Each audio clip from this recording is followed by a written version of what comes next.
like 0-hour contracts, it's a bit grey, as in terminating them. If they haven't worked for a while, you still got to just work out that average week's notice. How do you do that? So the way I would do it is I would take them off the rota. Obviously, they're not on the rota.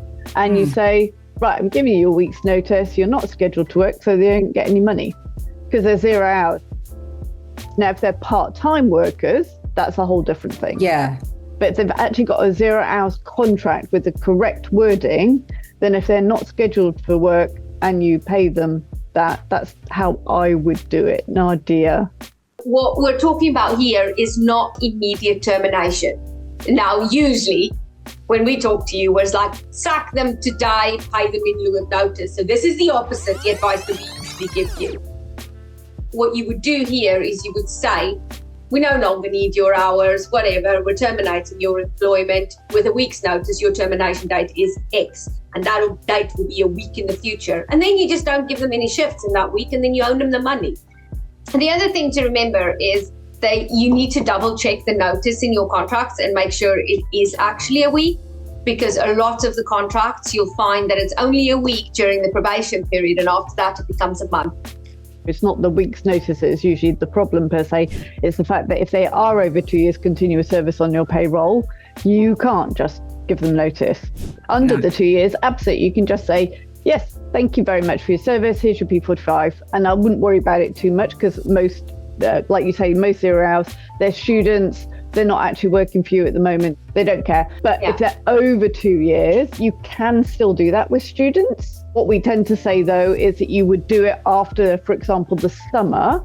And then when they're going back to uni and you say, oh, thank you so much for helping us and looking forward to seeing you at Christmas and here's your P45 and all the best, and sort of pretend that we don't know about the 2 years. Obviously. Yeah. And then if they come back and say, oh, you can't do that, fine. But you've got then potentially 3 months of them not caring. They can get their parents to call in on their behalf as long as there is a phone call from them at some point that day. The other one that I wanted to mention is about new staff coming in and not following the sickness absence procedure. So the sickness absence procedure for most of us is that you have a phone call at least an hour before your normal starting time. Now, if they don't do that, that is a potential disciplinary offence. Okay. Now, we wouldn't necessarily want to go into a full disciplinary, but you would need to sit down with them and say, okay, you're supposed to do this. Why didn't you do this? Now, what we've been hearing a lot lately or this year is that they've been saying, well, I get really anxious and I'm too anxious to call in. Okay. At that point, you need to offer them that they can send a text message, and they do tend to be younger people. They can get their parents to call in on their behalf. That's absolutely fine, as long as there is a phone call from them at some point that day. And you agree that with them. Okay, you don't necessarily tell them, but you agree, say, would it help if you could do this? You put it in writing, say, this is what we agreed you would do for your sickness absence going forward. And then if there is a problem with the sickness absence and the reporting, we have much more option to terminate employment early rather than having to go through full disciplinary processes, because we've already made the reasonable adjustments for a potential mental health condition. We've said we can do something different. You've still not done it. Now, depending on how bad the situation is, we might give them another chance and document that we're giving them another chance. But after that, we then say, look, you've got to report sickness absence. We've given you all these ways to do it that do not involve you actually speaking to a person. We understand that can be stressful, but you do have to tell us. If you're not telling us, we're going to have to part company, because if you're not doing that, what else are you not going to be able to do? It's a really polite way to say, off and mind your own business. When you have an employee off sick, usually on long-term sick, and this employee is then posting on Facebook that they're going on holiday or they're out and about with their kids, and then all your other staff get quite upset because they feel under pressure and they feel the pressure of that person being off sick. and they then become disgruntled and they've got questions. And I cannot tell you how many times we get asked, what can I tell other staff? How can I update other staff? What information can I give other staff members about this staff member who's off sick with depression and anxiety and is going to Mallorca for a week for a beach holiday? Which, you know what, I think will probably help. The answer is very, very simple. Nothing. You cannot tell them anything. But I've prepared a little statement that you might want to write down for this one. Everyone's circumstances are different. So please respect each other's privacy and focus on your own work. It's a really polite way to say, bugger off and mind your own business. Yes, although we do like to know what they're doing. So please do keep sending us the screenshots, because at some point we may well be able to do a disciplinary. Yeah, because remember, if someone's off due to their knee replacement and they're dancing on the tables in their holiday in Ibiza, then I'm probably going to be looking at disciplinary because your knee looks fine there. It depends really on the circumstances. But when you are dealing with your other staff who are having questions, coming to you with stories, complaining that someone's taking the piss, really, your answer should be something along those lines. If everyone's situation is different, I can't discuss this with you, but, please respect each other's privacy and just focus on your own role and your own situation. And actually, we hear really regularly from team leaders, either the GM or the head greenkeeper, going, oh, this is really, what this person is doing is really bad for team morale. They're really down. It's like, it's your job to manage the team. Okay, because they're like, oh, so therefore it's gross misconduct somehow, so we need to get rid of them. No, you need to manage the team. What the team needs to see is that you are aware of the situation and you're dealing with it. Absolutely. But you can't use the team that you are responsible for and are paid to manage as an excuse for us doing something illegal that is going to come back and bite you. I mean, we can do illegal stuff all the time, but there will be repercussions, so you just need to be aware of that. If you are going to call a job an apprentice, they have to actually be an apprentice. I wanted to talk to you guys about something that's actually really irritated me this week. If you have an employee and you are calling them an apprentice, there are some things that you need to have in place to have an apprentice. You should have a written contract that is an apprentice contract, not some butcher of your normal contract. We can do an apprentice contract for you. We do that.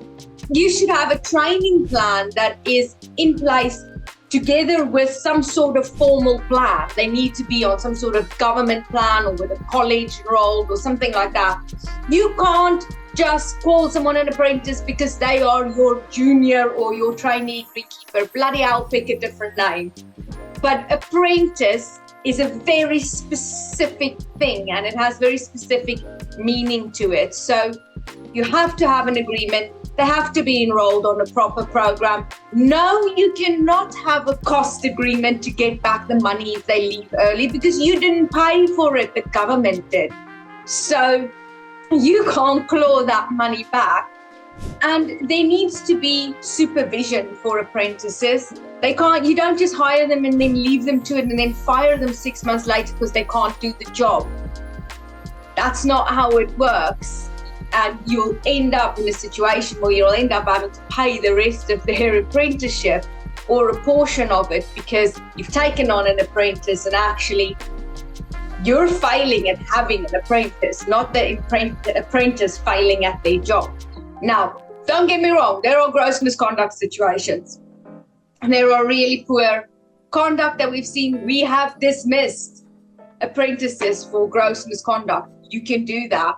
You can dismiss apprentices for continuously not showing up to work, but you'll need to do a better work for it. It's not as easy as just letting someone under 2 years go because they've been late 3 times.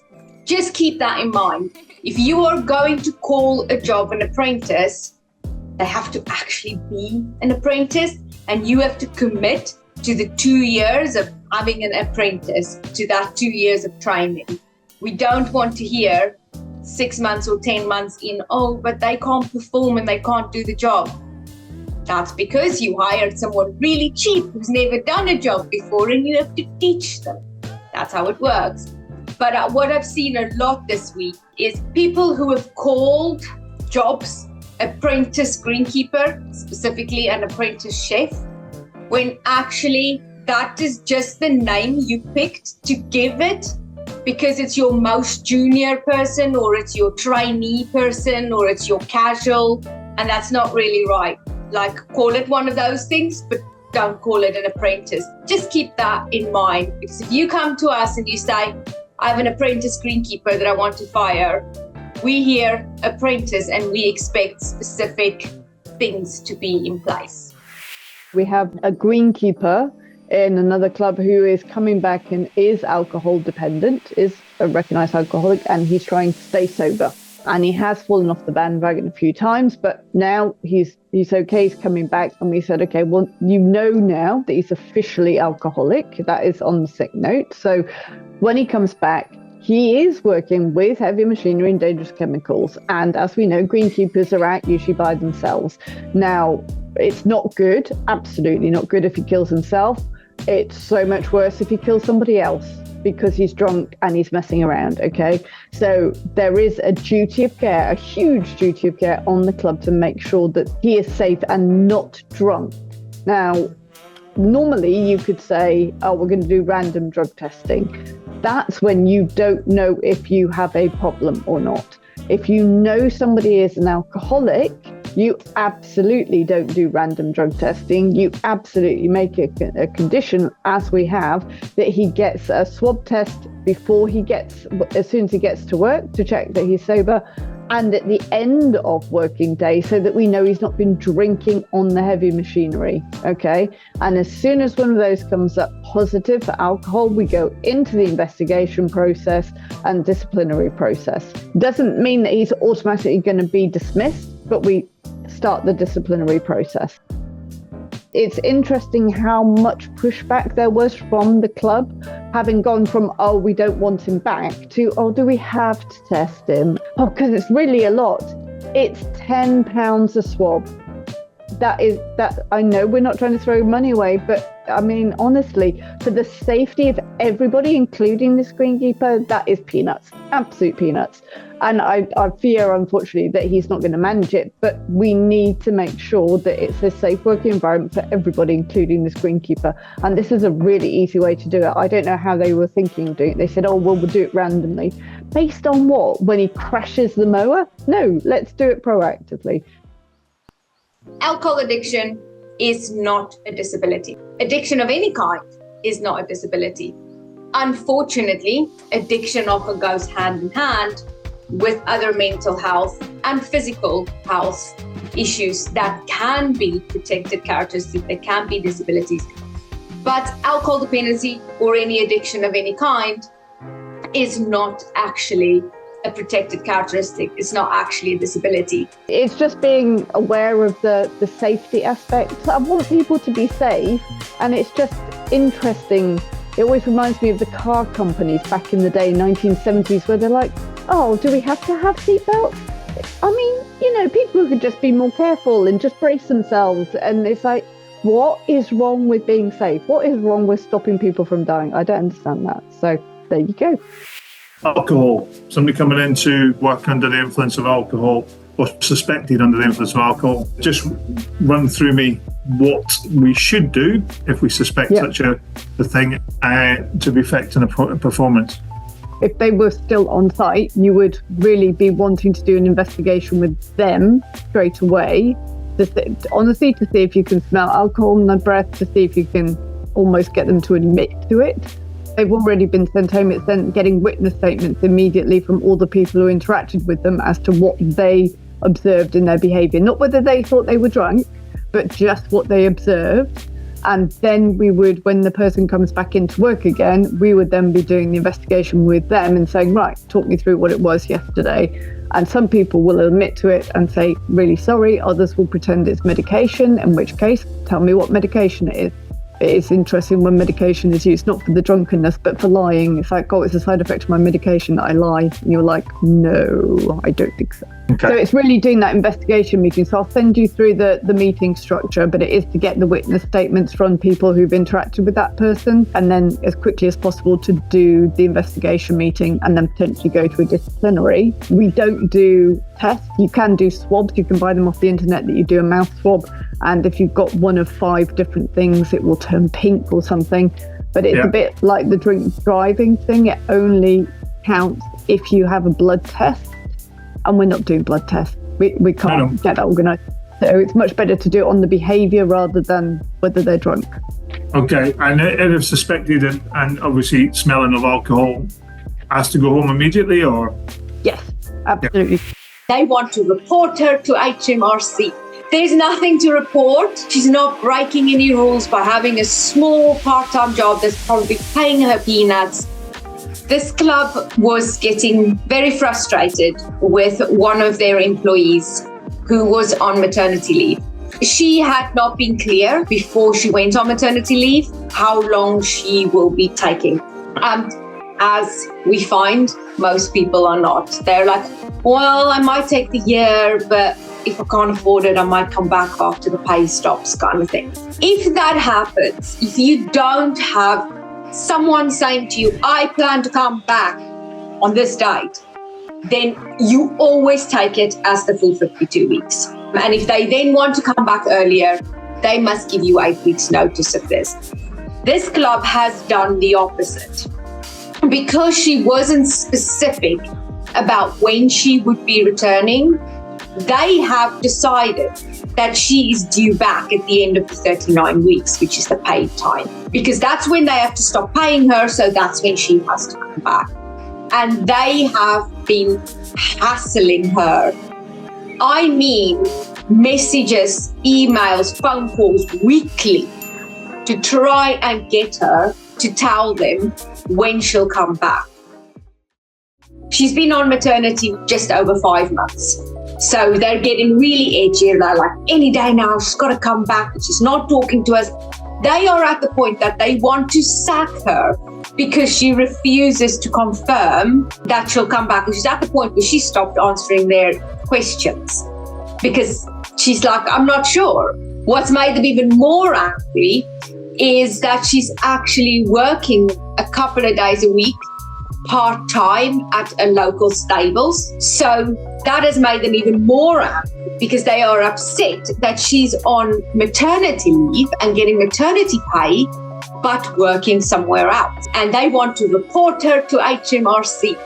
And I'm like, there's nothing to report. Like, she's not breaking any rules by having a small part-time job that's probably paying her peanuts. And she's not coming back to you about when she wants to return because you're harassing her about it, because you have decided when she should return without allowing her the full time that she's entitled to. Then in the end, they came out with the, okay, but she's, a really important part of our Greens team and can't hire anyone and she's not been here for 5 months. And that's the point where I went, why have you not hired maternity cover? The whole problem here is your fault as the employer for not hiring maternity cover. Can you do a 0 hours and a fixed term contract? I noticed that in the fixed contract, there's the non-compete clause for 3 months, i.e. you can't for 3 months go up in competition with the business. But in the 0 hours, I don't think there's any restrictive covenants. Is that correct? Yeah, it is. So legally, you can't put restrictive covenants on 0 hour employees. It's actually illegal to do that. And that is because the idea with 0 hour work is that person is not solely working for you. If they are solely working for you, you should be giving them a contract and guaranteed hours. They should be working for many different employers on 0 hour agreements. And that's why you can't have restrictive covenants, because they could be working with other people, with other clients, they could be working with your clients in another place. If you are bringing people on as seasonal workers and you're bringing them on 0 hour contracts, you can make that a block of work. So you can have a fixed term contract that says you start on the 1st of May and you finish on the 1st of October, and it's a 0-hour contract, so it doesn't guarantee hours, but the contract is for this period only. That is absolutely something that you can do and should do, really, if you're going to bring extra seasonal workers on. And that prevents you ending up with them sitting on your payroll for ages afterwards. Someone can just say, I don't want to work 5 days a week, I want to work 4 days a week. I'm going to take a few moments to kind of talk you through what you can and can't say. The employee has a right to ask for flexible working. And to be honest, they don't even have to have a very good reason. I described to someone, my reason for not working on Fridays is simply that I have ponies and I want to ride my ponies on a Friday. And that is a good enough reason. Someone can just say, I don't want to work 5 days a week, I want to work 4 days a week. Here are some of the things that we hear. And I want to be clear that these are not solid reasons. They do not count as reasons for saying no to a flexible working application. We don't want to set a precedent. I am sure this is the one we hear the most. Sorry, not valid.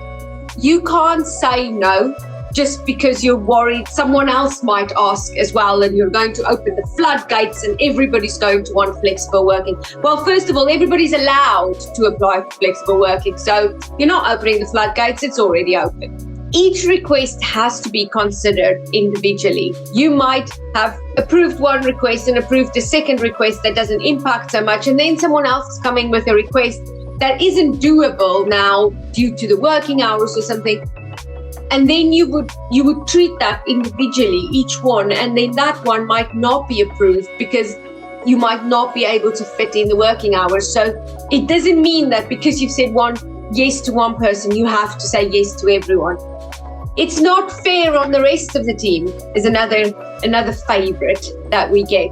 Also not a good enough reason. The law doesn't allow for decisions based on what is the easiest or what feels the most equal. The business impact needs to be your reason for saying no. You need to be able to show that the request will actually cause a problem. I have somebody with red hair and somebody with purple hair. Is there a way that we can ask them to have natural colouring hair? If the person came to their interview with purple hair and nose ring, and you did not inform them at the time that we want natural hair and no face piercings, and you offered them the job like that, it would be reasonably expected that you would allow them to continue to work looking like that. Whereas if you had the interview and hired them the job and they had dark hair and was wearing a long sleeve shirt and did not have a nose ring in, and then they came to work for you, and a few months later, one morning they turned up with purple hair, or suddenly they got tattoos all down their arms, then that might be a conversation where you say, we weren't aware of your tattoos, and as per our staff handbook, this is the rule, and you'll have to wear a long sleeve shirt to work. As per our staff handbook, you need to have your hair in natural colours. If you hired them with purple hair, it's very difficult to now say, oh, by the way, we know we hired you and interviewed you with purple hair. We didn't tell you wouldn't be able to have purple hair, and now we want you to not have purple hair. That would be a little bit unreasonable. It's not illegal though. There's no protection for colours or for tattoos. However, it's going to be a much more unpleasant conversation than if it was the other way around. We've covered off the tattoos because that's a big discussion, which is fine. Piercings has been covered off. The hair colour has not been covered off. And now we've recruited somebody who has red hair when they've started. So hence that's why it's been picked up. Maybe the conversation should be that we've covered off the piercings and we've covered off the tattoos, but we have to be reasonable. Let's give them the hair kind of thing. And maybe there's a balance here. It's right to believe that employees should be able to look like individuals who look like themselves. And I would be also stressing that these are the performance. It's really difficult, as we all know, to get good employees who do even the minimum of what they're supposed to be doing. So if there's no performance issues, we shouldn't really be getting so het up about what the outward appearance is, because actually they might have perfectly normal hair and be absolutely rubbish. You know, it's not a given that just because they look normal that they're going to be a good employee. Trivial benefit. Okay, that is an official term from HMRC, and it's about trivial, so small level benefits for your staff that HMRC doesn't care about the tax on.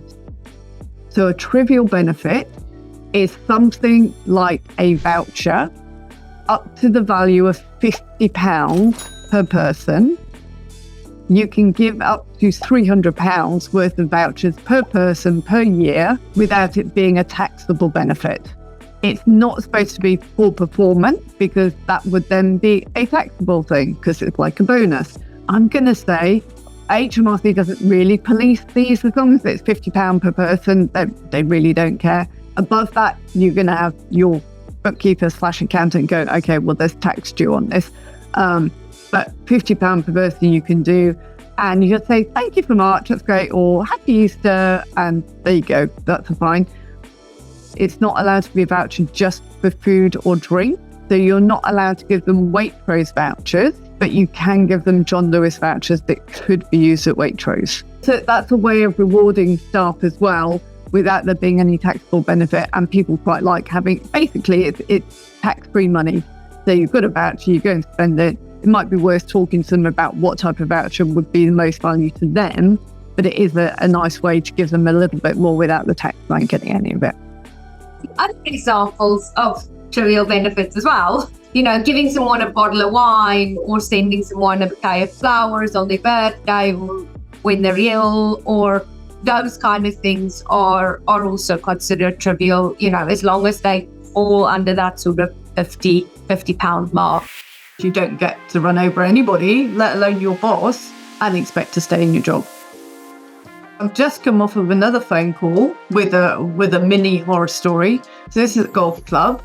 Out on the greens, one of the greenkeepers who's supposed to be mowing got on the mower and tried to run the course manager down, and actually hit the course manager. The course manager was over the front of the mower, and the guy then said, right, that's me, I'm done, and left the mower there and stormed off to the greenkeeper's shed. And then the course manager sort of went to the greenkeeper's shed and found the guy emptying his locker and saying, yeah, I'm off, I'm out of here. It's like, where did this come from? Now, this guy's got long service and he's got a disability. So he's got protected characteristics, quite a major disability. And it's like out of nowhere, he's decided to go. What happened, the greenkeeper has done what is called a heat of the moment resignation, okay? And we only really worry about that if somebody's got over 2 years service, because if it's under 2 years, they have no comeback if they want to take it back. They don't really have comeback after 2 years because a resignation is unilateral. You can't refuse to accept the resignation. I mean, you can say you're refusing, but it makes no difference legally. It's still unilateral. If somebody wants to leave, they're leaving, okay? But if they want to be reinstated, it has to be on both sides, and there is no default legal position that you as the employer have to accept it. So if somebody has resigned and then says a couple of days later, actually, I've changed my mind, I want to stay, you can say, yeah, I'm really sorry, we've changed our personnel planning, we're not going to do that. And you would be absolutely fine, and they cannot sue you for that at all in any way, no matter how long they've been working for you and they've resigned. But when it's a heat of the moment resignation like this, what we do is we give them the chance to calm down. And the first step is we say, look, obviously you're upset about something. We'd like to give you the chance to talk about it. Would you be interested? We can do a meeting next week. And we will either get, yes, I'd like to talk about it, or we will get, no, get lost, I've resigned. But if he then says, look, I don't know what happened, I'm really sorry, I would like to come back to work, that's fine. So he's not resigned. However, the other string to that bow is that this is now gross misconduct disciplinary process, because you don't get to run over anybody, let alone your boss, and expect to stay in your job. We do often get from committees the statement that the trust and confidence in this person is gone, and therefore we want to fire them. If you try and use that in court as a reason for dismissal, you will be laughed out of court, because it means nothing. You have to have evidence of wrongdoing, or you do it via a settlement agreement. But don't ever try and do a disciplinary based on the fact, there's no trust and confidence. And committees are particularly bad at this. They're like, so that's gross misconduct, so we can just dismiss and we get out of the 3 months notice period. It's like, no, tell me what it is. Why don't we just do a settlement agreement and then it's straightforward? Oh yeah, but we don't want to pay notice. Well, we did tell you before you hired them that if you fire them, you'll have to pay the notice period. And you said, yes, that's fine. We're never going to do that. And then 6 months later, you're saying, well, we don't want to pay it. Well, there you go. Short memories. But trust and confidence, it doesn't matter who it is, you have to have evidence of why they're not doing their job. It's particularly frustrating when people say, well, the team are really upset about this, so this person needs to go. Okay, the head greenkeeper or the house manager are responsible for managing the team. The team are usually only upset by one person's behaviour if they think that person is getting away with it, because the house manager or the head greenkeeper is not dealing with it in the correct way. That's when the team gets upset by it, not because there's somebody doing something wrong. If they can see that there are consequences for that, they're absolutely fine with it. But if they don't see any consequences, yes, that's going to upset them. But the line manager is responsible for making sure that the team understand that not every situation can just be solved by saying you're fired, like on The Apprentice. This is a grown man who has made his staff cry in front of him. People who've been in the club for 20 years and never been managed, and we all know people like that, they get away with murder. I mean, why wouldn't they? They've never had any consequences to their actions. I had a phone call today with a non-client. He's got an issue with his clubhouse manager, who is also a chef. And chefs are not renowned for their politeness, but this guy is actually making people cry. Invariably, the statement comes, but he doesn't realise his effect on people. It's like, okay, but this is a grown man, 40-odd, who has made his staff cry in front of him. If you have made your staff cry and you didn't want to do that, then obviously you would do something to resolve it. If you are happy with them doing that, then you don't change your behaviour. But you cannot claim that you didn't know that they were going to cry or that they haven't cried if they're doing it in front of you and you're to say, he doesn't realise. Yes, he does. Everybody else realises. And I'm going to say, you never hear that statement about females. It's never, she didn't realise the impact. It's always, she did that deliberately. And with men, it's like, they don't realise. It's like they're 40 years old. And, I thought men were in charge of everything. So you think they'd sort of kind of work out what they're supposed to say or not say. And if he's choosing to make people cry, he needs to go. It's almost criminal, the negligence that is being tolerated because somebody is a little bit scared of another guy. Please don't allow employees to become members of the club, because then when you have to fire them for bad behaviour, they still turn up as members, and then you've got to do a member disciplinary. And as we all know, members don't like disciplining members because, it might be me next. Well, it won't be if you don't do something stupid. So it's like, don't employ members as employees. You got employees, members, never the twain should meet, okay? That's what you want to do. So I'm like, we need to get rid of him. It turns out when we're talking to the club manager that actually there were incidents a year ago, that they decided not to act on because they thought it was just a personality clash between a female and a male, and the female's now gone off on maternity leave. And it's like, why do you give them so many chances and let it get so bad before you do anything? It's so frustrating because we could have dealt with it really easily. And to let your staff be in a state of fear and panic because you are afraid of telling somebody to get lost. You shouldn't be in the role. Nobody is in a management role to do the nice stuff. We're all in management roles to do the not nice stuff.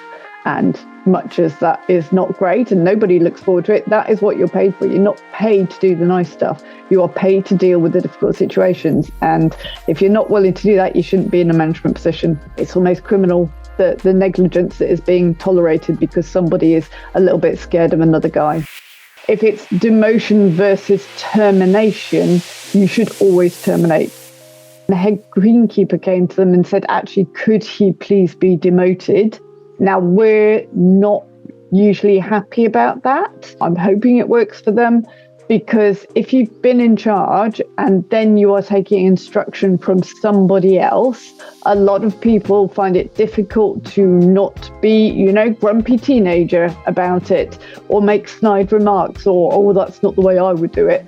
Those type of things. Now, this guy seems to really want to not have any responsibility. He's also taken a big cut in his salary to go down to being a greenkeeper. So maybe it will work out. But it's just when you're talking about demotion, if it's demotion versus termination, you should always terminate. Don't demote somebody who's done something bad enough that you could terminate them for. Because if they've done that, just putting them in a more junior role does not mean they're going to behave themselves. It means they're going to be undermine you right from the base. So we would always say if it's a termination or demotion, you absolutely terminate them. And if it's demotion requested by them, just make sure you've got the paperwork from them, the letter saying, I would like to go down to this role, so that they don't turn around then a couple of weeks / months later and say, you put me under duress to demote me. This young lad was as useful as a chocolate teapot. The F&B manager has sent a 17-year-old lad who's only just started with us a copy of a WhatsApp conversation between him and his F&B supervisor. His F&B supervisor is saying this young lad was as useful as a chocolate teapot on this particular day. He sent him the copy of it as feedback. That's shocking.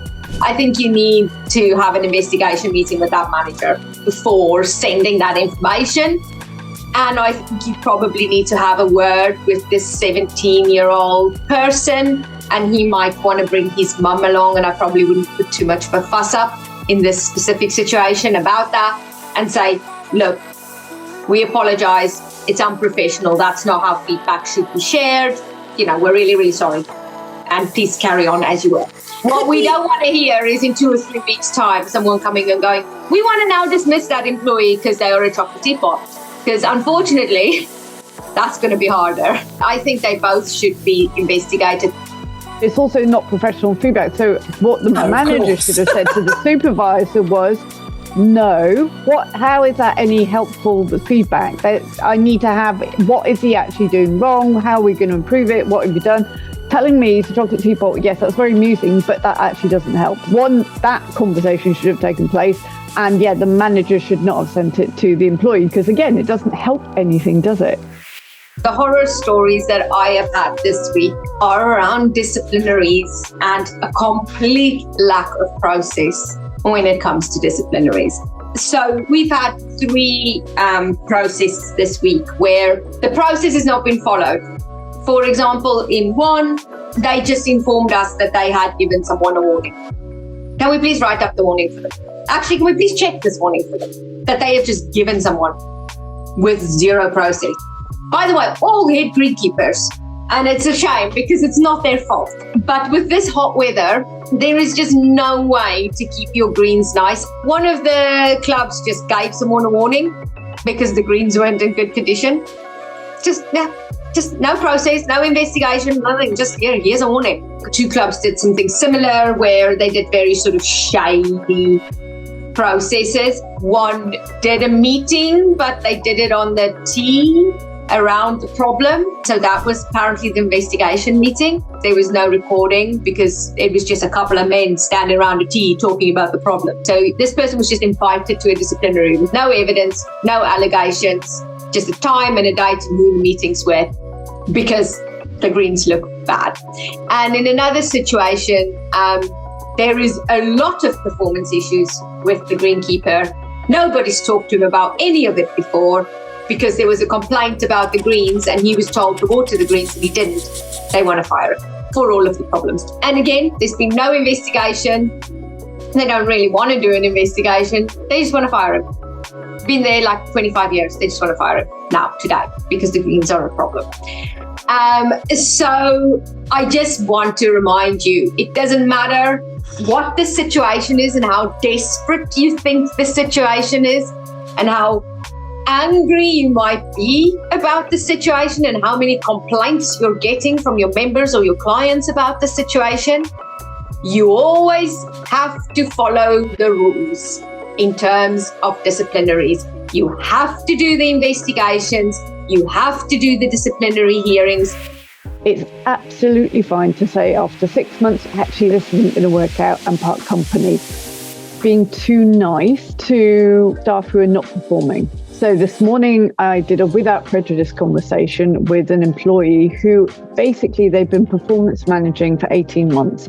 Not because she doesn't want to do the job, she is really trying to do the job, but she just can't do it. She can't do it. She shouldn't have been promoted. They didn't promote her, they inherited her. And they've tried everything, but they've tried for 18 months.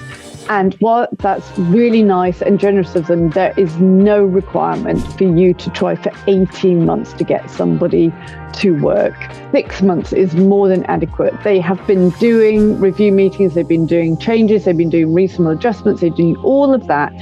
It's absolutely fine to say after 6 months, or depending on how bad it is, after 3 months of really trying to say, actually, this isn't going to work out and part company.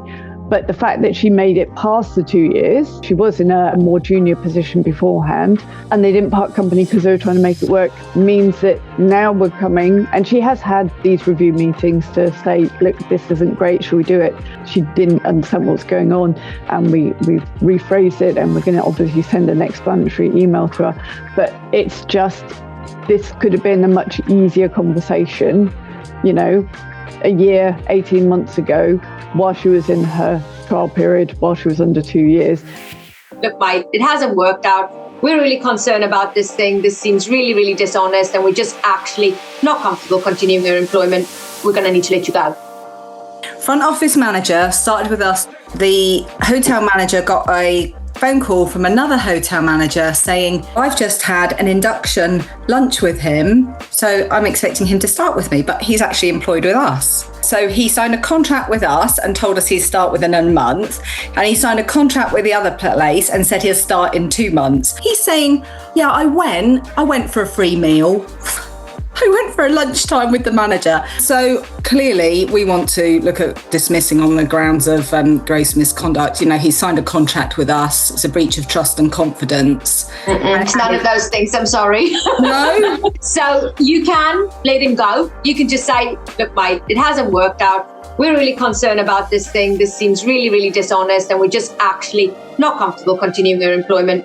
We're going to need to let you go. That's spot on. It's none of those other things. It's not gross misconduct. But in the contract, it says you're not allowed to work for somebody else while employed. It does say that. It's not enforceable. It's not enforceable in the way that you're trying to enforce it. It would be enforceable, for example, if he wasn't able to make his shifts at yours because he was working somewhere else. The other thing I would say is you don't need it. You don't need to go down gross misconduct because you would need to do an investigation and a disciplinary and all of that. You're not going to be able to enforce that clause anyway as gross misconduct. Yeah. But I'm also telling you that you don't have to do all that effort. However, you absolutely can let this guy go, because you can say to him, look, we're just not comfortable with this. It feels really dishonest, and we're just not happy to continue employment with you. Really sorry, we're going to need to let you go. What do we legally need to give someone who has told us that they are struggling with menopause symptoms? Oddly, and this still surprises most women at this point, menopause is not actually one of the protected characteristics. It isn't listed like pregnancy and maternity or age or sex as a protected characteristic. Blows my mind, but there we go. However, you need to consider all of the other things that come with the symptoms that could be considered protected characteristics. And let me tell you, they will fall in one of these, if not several. Age is a very obvious one. This is something that affects middle-aged to older women. So someone could say, well, I'm 55 and I'm struggling, and they let me go, and they get the 27-year-old girl on, and I have menopause or age-related condition or situation, and therefore it's age discrimination. It is often boxed into sex discrimination because it affects women, not men. Therefore, it is sex discrimination. And then the disability is the one that people struggle to get their head around because it's not listed as such. If you think of things that it causes anxiety, it causes insomnia, it causes depression, it causes physical health issues. So those things can certainly fall into protected characteristics in terms of disability. Bottom line, treat it as a protected characteristic. Now, what does that mean in terms of dealing with an employee who has a conduct or performance issue that could be related to menopause symptoms? The first thing to do is, when you have an employee who's worked for you for a long time and you know them, and suddenly they are different, ask the question. Don't just ask this now of middle-aged women. You should be asking this of any employee who is suddenly changed in their behavior. And if that employee then says to you that they have menopause symptoms that are impacting on their day-to-day life, at that point, you should be discussing with them what they need, what they're struggling with, and what adjustments needs to be made. Because one of the things they will get you on if they bring a claim is the failure to have made reasonable adjustments. And unfortunately, that might be a very high price tag for that claim. You have to make adjustments. You have to do what you can as an employer to support them.